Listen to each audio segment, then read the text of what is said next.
Hello, everyone. As you remember, in our previous lecture, we focused on brute force and exhaustive search algorithm design techniques.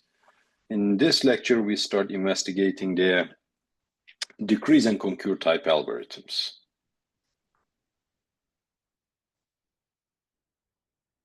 With the decrease and conquer type algorithms, our main aim is to reduce the input size gradually. Okay, so we start with an input size of n, and then doing some processing, it will become n minus something. Okay, and then you do something more, and it becomes smaller and smaller. So since at each step we are decreasing the input size by something, and that something can be a constant, usually it is 1 very frequently, that something can be a constant factor, you may be decreasing the input size at each step by some constant factor amount, or it can be a variable amount. We will see the examples for all of these three cases, but the moral of the story is I will start the algorithm with an input size of n, and then with an observation, a processing, I will make it n minus 1, n minus 2, up until 1. Since I have such a decreasing sequence, a top-down approach on solving this problem, I can follow the reverse path and have a bottom-up approach. In other words, I can start with a minimum input size, say 1, and then once I have the solution for size 1, I can make it size 2. Once I have the solution for size 2, I can make it size 3, and this will go on. Okay, so these are called the bottom-up and top-down approach, and we will see the examples of these in the following slides. Okay, so let's start with an easy one, right? So classical example to define what is decrease and conquer. So let's assume I would like to compute a to the power of n. Okay, so this is the fn function. So there is a program that computes it for me. Okay, and you know that a to the n is equal to a times a to the power of n minus 1. This problem is actually the same of this problem with a reduction in its size. So once I have the solution for this one, I can compute this one, right? Similarly, what is a to the n minus 1? So it is equal to a times a to the n minus 2. And that goes on. So at each step, what I am doing is I am decreasing the size of my input by 1 in this example. It might be intuitive to follow this figure as well. So I'm starting with a problem of size n, and then I have a sub-problem of size n minus 1. I solve this problem, and I get the solution to the original problem. And solving this problem in our case, actually repeating the same algorithm again and again. So that is why with the decrease and conquer algorithms, particularly when you are making a top-down approach, so it is common to have recursive functions. So if you are making a bottom-up approach, meaning that you start with the minimum input size and you make it gradually reach to your size n, so that is usually implemented with iterative algorithms. I think that needs an example here. So for instance, for this function, if you are making a top-down approach, so you are going from n to 1, okay, so you will be computing it like this: a times a to the n minus 1, a to the n minus 1, a times a to the n minus 2, and this will go on. If you follow the reverse path, you can say that, okay, so I will start with a, and then I will multiply it to get a square. I will multiply it with a, I will get a cube until I reach n. Okay, so this is called bottom up. This is called top down approach. Okay, So we will see examples of both in the upcoming algorithms. I guess you made a connection with our previously studied sort algorithms with the decrease and concur approach. So remember the selection sort. We studied the selection sort in the exhaustive search and brute force approach, right? With the selection sort, what we were doing is, if I would like to sort a given sequence of elements, so let me find the minimum one and replace it to the first position of the array, and then I will be left with the rest of the array, which is n-1 size, right? So that is also an example of decrease and concur approach, because at each step with the selection sort, you are reducing your input size by 1. Similarly, bubble sort, it was no different than the selection sort. But we studied selection sort and bubble sort with the concept of brute force approach, because they were the most straightforward ways of making this sorting work. In this lecture, we will study insertion sort as an example of decrease by 1 type algorithm. Okay, so what is insertion sort? By the way, insertion sort is one of the most widely used sorting algorithms, although it has a worst case complexity of n squared, a quadratic. So on the average, it turns out to be the number of comparisons done by the insertion sort turns out to be n squared divided by 4, and you will be doing this as an exercise later. So that is why it is better than the selection or the bubble sort or other quadratic sorting complexities. So that is why insertion sort is highly integrated to many applications. Okay, so let's see what is insertion sort. There is an observation I should make before describing you the insertion sort. So let's have such a thing. Okay, so I have my array, and I know that all the elements from position 0 to, let's say, i-1, these are all sorted. Okay, I don't know what will happen with the rest. Okay, but now I'm investigating the position I. Since these are all sorted, what I do is I start comparing this element with the previous guys one by one. If that element AI is less than AI minus 1, then I will just move it to the left by 1 position.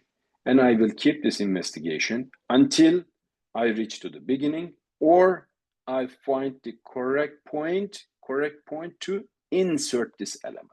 So that is why we call this the insertion sort.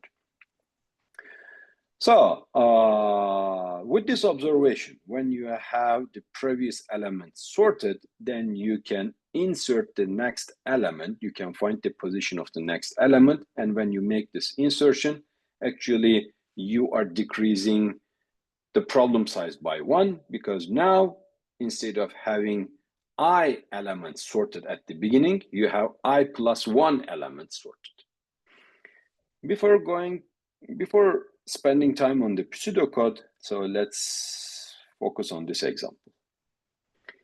I will start with just the first element. Okay, I will assume that the first element is in the correct position. Okay, so it is sorted. So since it's just one element, there is no harm assuming that the first element is sorted. Okay, and then I will start exploring the second element. So 45 compared to 89. 45 is smaller. That is why I move it here. And now the new list is 45, 89. You see, initially, I was having a list of that much elements to be sorted. Now I have this list size reduced by 1. The next element is 68. I compare 68 with 89. 68 is smaller, so we move here, okay? And then 68 compared to 45, no, then the correct position to insert 68 is here, so you do it. And now you are left with these elements. The next element is 90, 90 versus 89, correct position. So you come here, and now you have 29. So that's an unfortunate situation because you need to move this guy all the way along the previous elements, and it will become the first element, and then you will continue and do this in this way. Okay. If we follow the pseudo code, we will start the first position already inserted, and then we will start with the second element. So the array starts by 0. We start with I is equal to 1. So we just copy this element to a temporary variable and start investigating its position. So we compare the previous elements. As long as aj is greater than this value, what we do is we just shift this element to the right by 1 position and continue with the next guy until we find the correct position or we reach to the beginning of the sequence, and then we make this insertion. Okay. And what is the time complexity of insertion sort? Sometimes, as you see here, okay, so you may be very lucky, right? So when you're comparing 90 with the previous list, you immediately observe that 90 is greater than the rightmost element of the previously sorted elements. So just one comparison might be enough to find the correct position. This gives me the clue for the best case scenario. If I give you an already sorted list, 1, 2, 3, 4, 5, okay, so you will start from here, right? So 2 compared with 1, 3 compared with 2, 4 compared with 3, and 5 compared with 4. With just 4 comparisons, I'm done, right? So this is my best case scenario, and we say that it is linear. Let's think about a worst case scenario. In the worst case scenario, so let's think about this reverse sorted list. Okay. I will compare 4 with 5, and I will need to make this move, right? And then for 3, I will need to make this move, and again, when comparing with 4, I will need to make this comparison. So for 4, you need 1 comparison. For 3, you will need 2 comparisons. For 2, you will need 3 comparisons, and this will go on. So you know, so this will be n times n plus 1 over 2 comparisons. So that will be a quadratic complexity. So the worst case scenario is n squared. Okay. What is the average case? I don't want to provide it exactly. It is in the exercises, but let me give you a clue. Okay, so let's assume this is a sorted list, and you would like to find the position of this new element in this list. On the average, how many elements do you expect to investigate to find the correct position?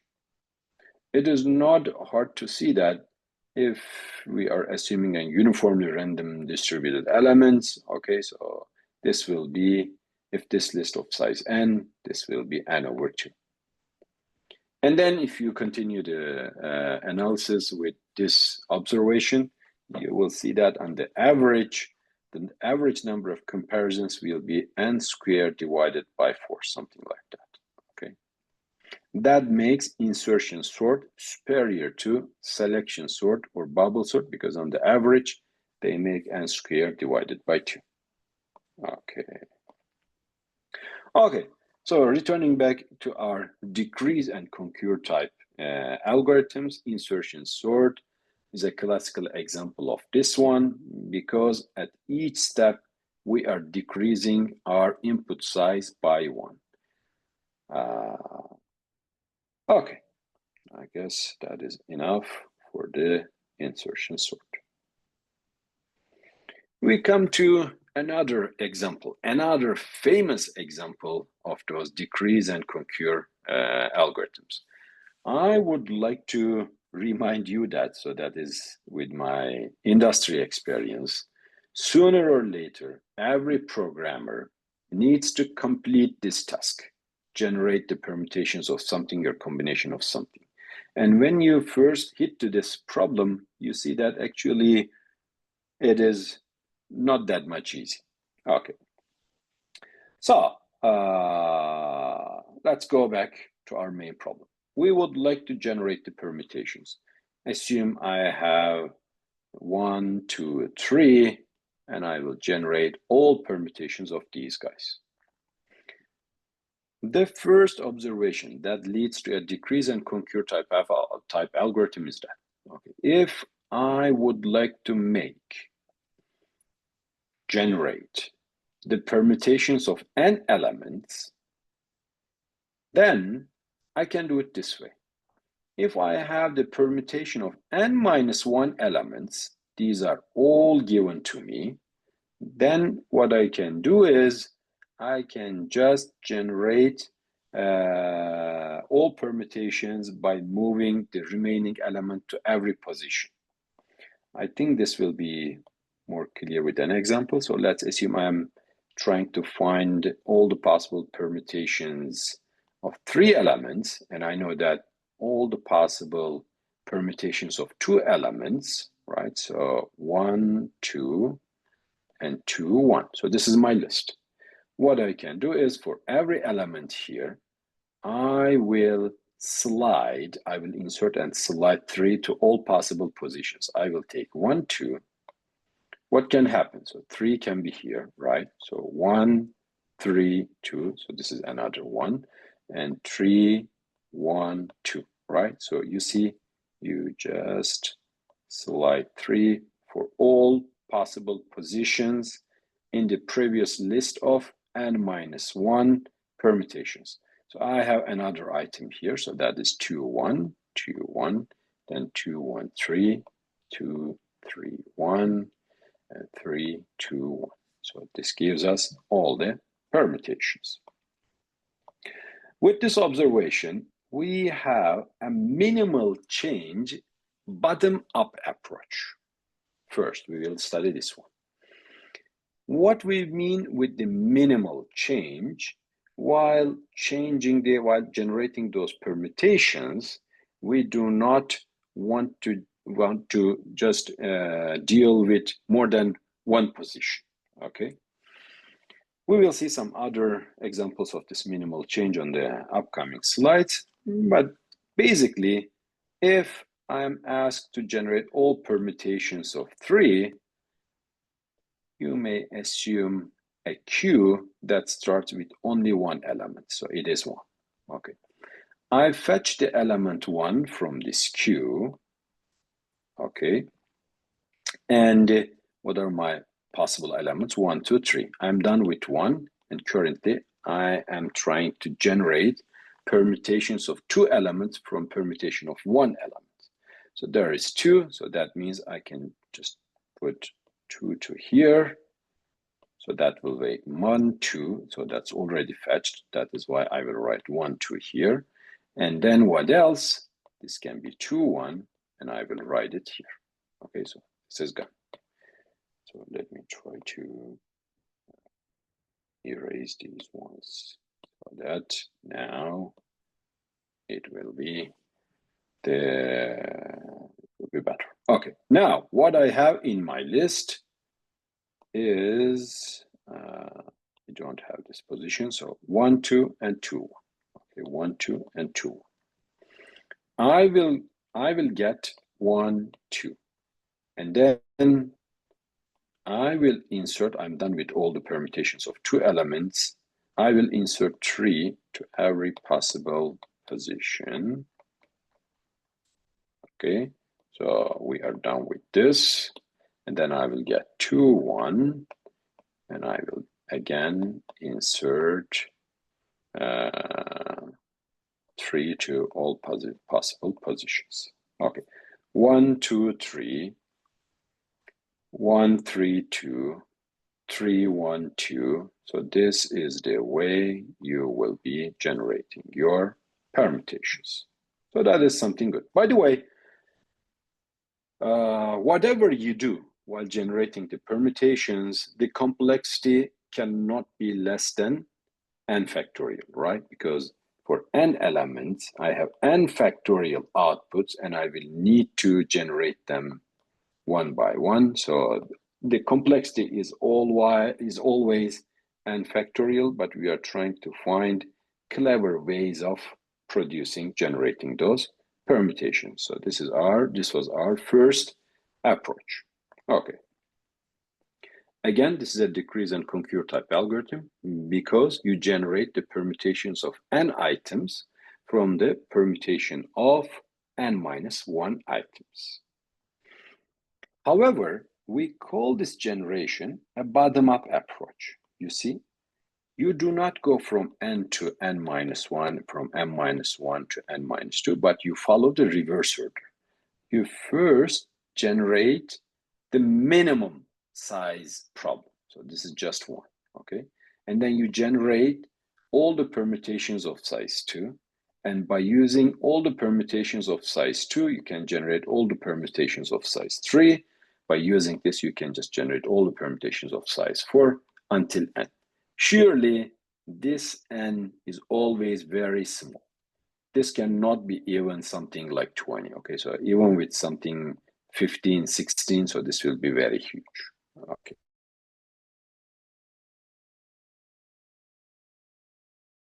Okay, so that is that was bottom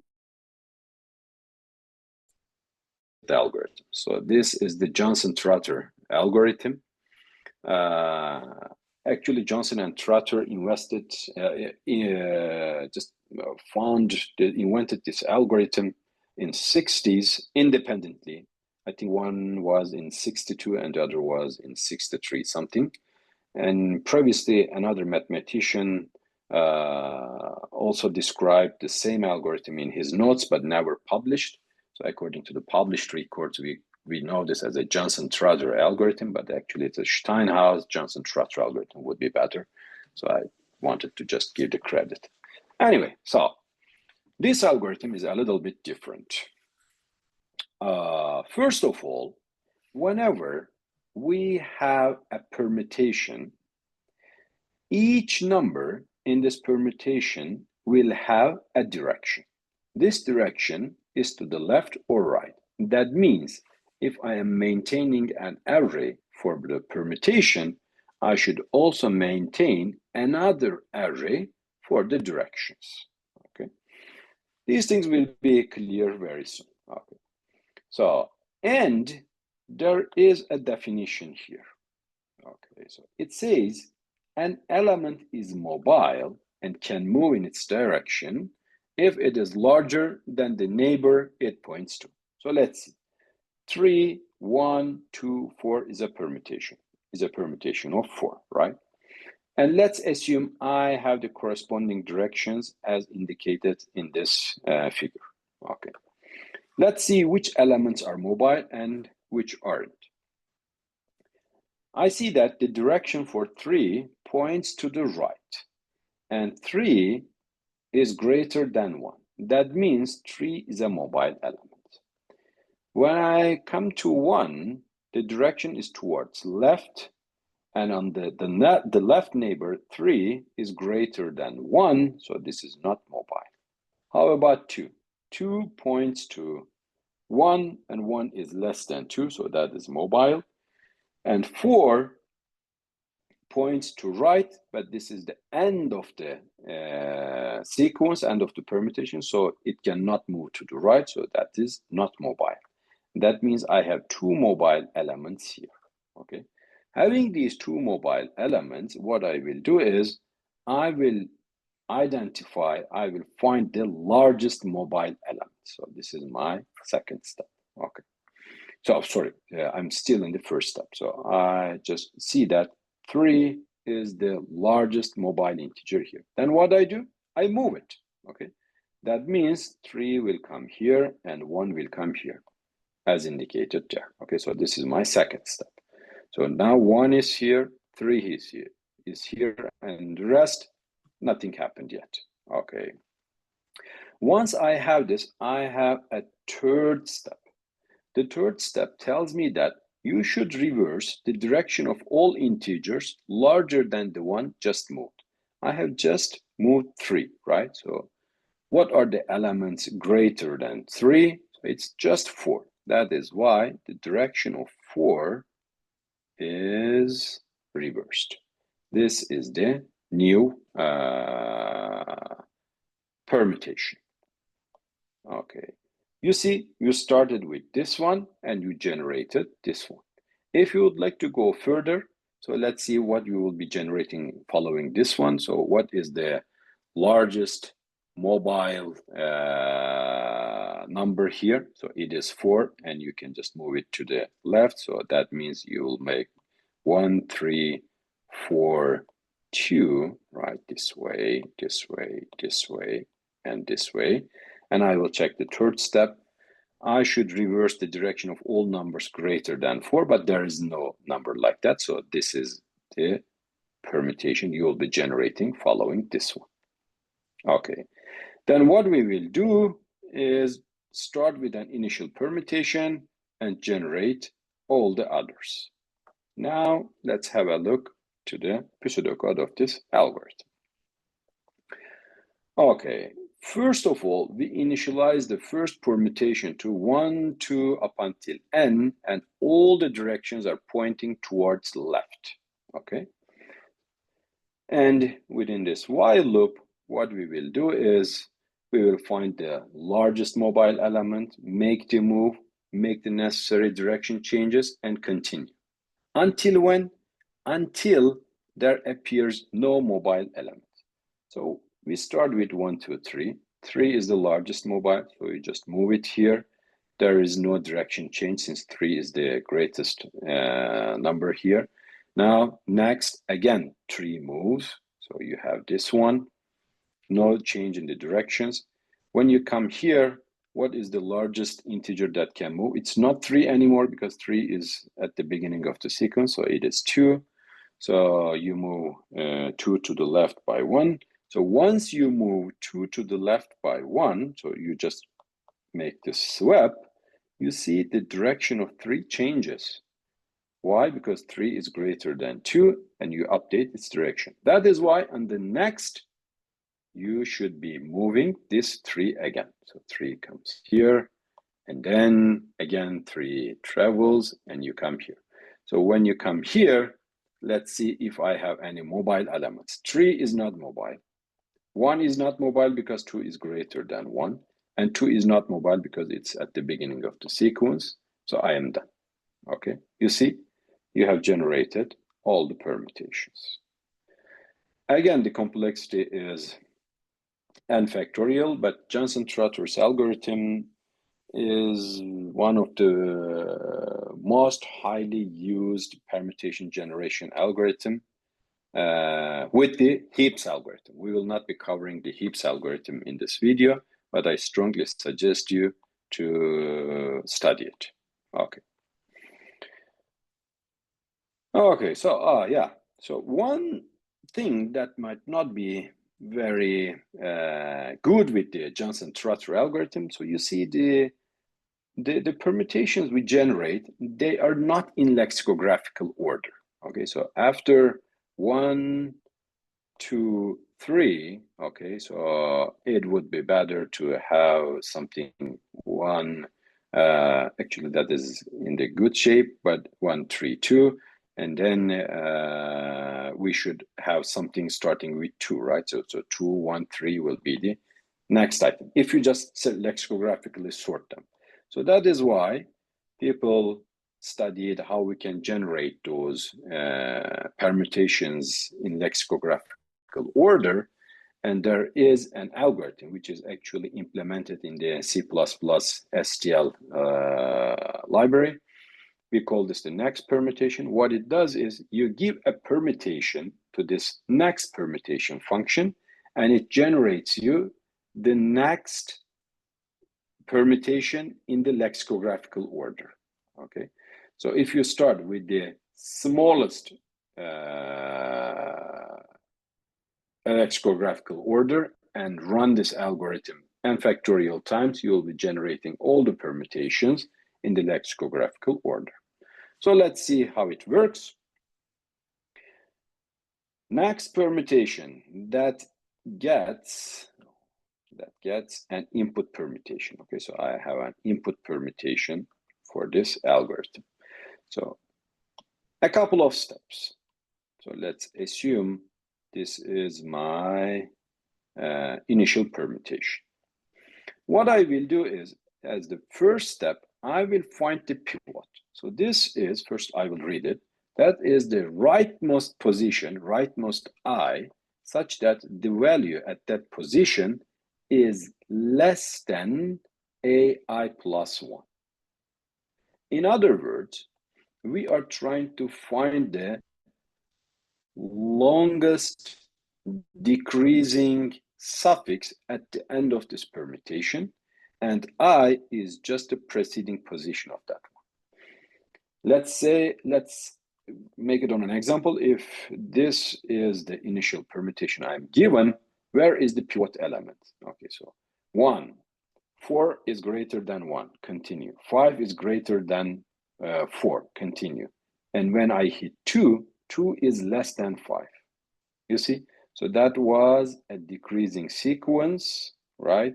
And I hit something, the first element that is not a part of this decreasing suffix. We call this the pivot element. Once I have the pivot element, what I will do is I will find the successor. Successor means I will explore that suffix and will find the rightmost item that is greater than 2. Okay, 5 is surely greater than 2, but I'm looking for the rightmost item. So 4 is greater than 2. Now successor is 4, and then I will check 1 is not greater than 2. So that is why this is my successor. In other words, you are finding the appropriate position for this pivot element to be inserted in this sorted sequence. Okay, so you just make the swap. 4 comes here and 2 comes here. And once you do it, the next step is, what I will do is I will just reverse all the elements starting from just the neighboring of this pivot element. But take care, pivot is not in this window. Okay, so 5, 2, 1, so that becomes 1, 2, 5, and you have this new permutation, and this is the one that is the lexicographically next item following this input permutation. Okay, let's go with one more step to make it more clear. So if you are here, so let's try to generate the next permutation. So I will check for the longest suffix, which is decreasing. Actually, it is only just this element, right? So that makes this element the pivot, and this becomes the successor, right? So that means I will replace these guys. So 3, 6, 4, 1, 5, 2, and I will need to reverse the last element, which will not change anything. So this is the next element generated by this algorithm. If you start with 1, 2, 3, 4, 5, 6, you will see that you will go, and at the end, you will be generating 6, 5, 4, 3, 2, 1. And when you stop, how do you understand that a permutation is the last permutation according to the lexicographical order? So all the elements are in decreasing order. In that case, you stop. So far, so good. These are all elements of decrease and conquer type algorithms. So that is why we are studying them in this lecture. I would like to discuss with you just two more things. So these are related with the subsets. Again, generating the subset is something we need to do frequently while programming coding. So I have a set and I would like to generate all the subsets of this set. If I have my set given as, you see A1, A2, and A3, so these are all the subsets, and I would like to generate them. As we already discussed, as far as I remember in the class, so that's actually very easy. If you have n elements, what you do is you define n bits, okay? And each bit represents the existence or non-existence of the corresponding element in the subset. I have three elements. I start with 0, 0, 0 here. So that means A1 is not in the subset, A2 is not in the subset, A3 is not in the subset. That means this is my empty subset. We increment the counter by 1. Now I have 0, 0, 1. So that means A3 is in the subset, the others are not. Incremented by 1. Now I have this one, I have A2, and then I have 0, 1, 1, A2 and A3, A1, A1, A3, and goes on. Okay, very easy, very easy. But the point that I would like to take your attention at this point here, you have generated the subsets somewhat not in a good shape, right?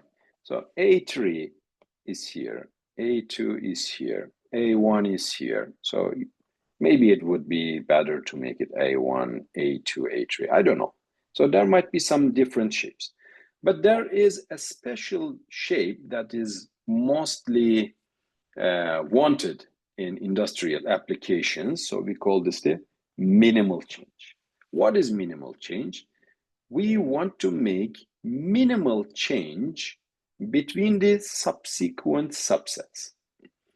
You know, while generating a subset from a previous one or from scratch, what you do is you insert something and you delete something. So while generating those subsets, what I would like to do is each subset will differ from the neighbor with just one insertion or one deletion, but not both. Let me show you. Okay, so this is the empty subset, and then we start with A3. Okay, A3 is good. And then I would like to have only one insertion. Okay, so I have inserted A2. So this is only insertion. Okay, so this was insertion as well. So from here to here, what you do is you make a deletion, but this is only a deletion. And then when you come here, you already have A2 and you have one insertion with A1, right? And then here you have one insertion with A3, one deletion of A2, and one deletion of A3, okay? At each step, you either make an insertion or deletion, but not both. Why this is something interesting? Because usually there are many reasons, but in communication systems, while sending the symbols, something, so we do not want to flip the bits a lot. So that is for the sake of communication in erroneous media, but these are not our scope. The only thing is we would like to generate those subsets with minimal changes. And we have a wonderful algorithm for that. So this is called the gray code. That means I would like to generate this bit string a bit different, such that each bit string will differ from the previous one with just one position. In other words, if you know what Hamming distance is, the distance between two neighbors, the Hamming distance, will be equal to 1. Okay, from here to here, you change this position, right? From here to here, you only change this position. From here to here, when you change that position. So that is the way you do it. Okay, how we perform this operation is based on the Gray's algorithm, bit reflection Gray codes. We start with a list of just one bit, okay? And one bit string can be 0 or 1, right? So I will start, maybe it would be better to tell you the skeleton first and then go into the details. I would like to generate, let me write it here.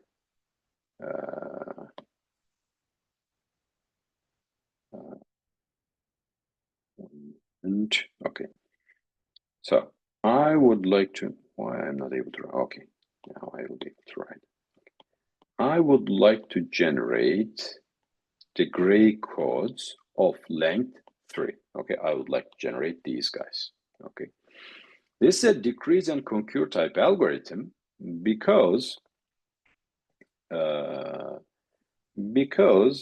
I will generate this from BRGC2, and recursively this will come from BRGC1. I will generate the Gray codes of length 1. From those, I will generate the Gray codes of length 2, and then I will generate the Gray codes of length 3. Okay, so this is my algorithm, and you see here there is a recursive call. Base case, if n is equal to 1, I will return a list of 0 and 1. Okay, and so let me follow it. Once you reach here, you will return a list of 0 and 1. Once this returns, what will BRGC2 will be executing? So this is my first list. Okay. This is called L1, and I will generate an L2, but it will be in reverse order, 1, 0. Okay. And for L1, I will add 0 in front of every element. So from here, I will generate 0, 0, 0, 1, right? And from here, I will put 1 to the front of every element. So this will be 1, 1, and 1, 0. Okay, so 0, 0, 0, 1, 1, 1, and 1, 0. This is my new list. What happened is I am done with BRGC2, and I will be giving this list to BRGC3. What will happen? BRGC3 will take this list, will make a copy of it in the reverse order, 1, 0, 1, 1, 0, 1, 0, 0. Now I have the original list and its reverse. For the original list, I will put 0 in front of every element, and on the reverse list, I will put 1 in front of every element. You see, now you have the 0, 0, 0, 0, 0, 1, 0, 1, 1, 0, 1, 0, right? 1, 1, 0, 1, 1, 1, 1, 0, 1, and 1, 0, 0. So this is the Gray code execution. Okay, what is this? This is a top-down decrease and concur by 1 algorithm. And this is a recursion, which is frequently we observe in those type of decrease by 1 algorithms. And this is, again, something very famous, and I believe it will be very nice for you to know this algorithm. Okay. What else? It seems that is all for this first video. I will record another one because in this video, in this lecture, we focused only on decrease by 1 type algorithms, decrease by a constant. By the way, does it always need to be 1 while decreasing the size? No, actually, you don't need to. So remember the selection sort we studied in the class, but with the enhanced version. With the enhanced version, you find the minimum and you find the maximum. So you decrease the size of the input, not by 1, but by 2, okay?